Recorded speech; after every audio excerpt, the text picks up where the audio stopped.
tilapiyang may gata with gulay. And syempre, umpisahan na natin. Pinapainit ko muna yung aking kawali. Mantika, magnolia.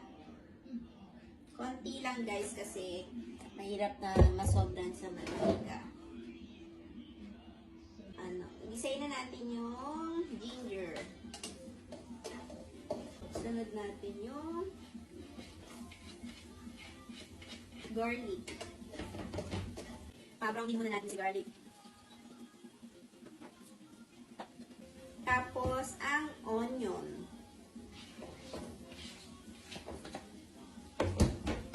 Kaya muna natin siyang maluto.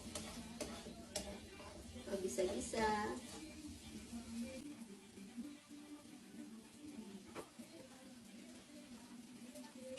And, syempre, isunod natin yung kalbasa. And next, yung ating sitaw.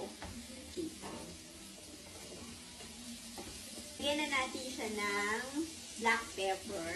Siyempre, patis yung gagamitin ko. Bali, ito yung magiging pampaalat niya. Siyempre, lagyan natin siya ng tubig para maluto yung gulay. Pag kumukulo na, tsaka natin ilalagay yung gata. Tapos, ito yung gata na gagamitin natin. So, let's shake it. Shake it, shake it. Nagsasa.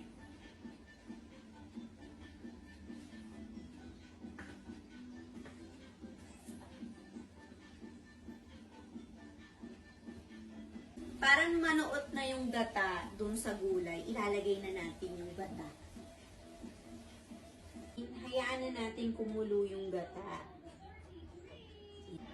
Check natin yung mga gulay kung malambot na. Kung malambot na, pwede natin ilagay yung fish. So, patay ng isa. Tapos, tingnan natin kung malambot na. Medyo malambot na siya, konti na lang.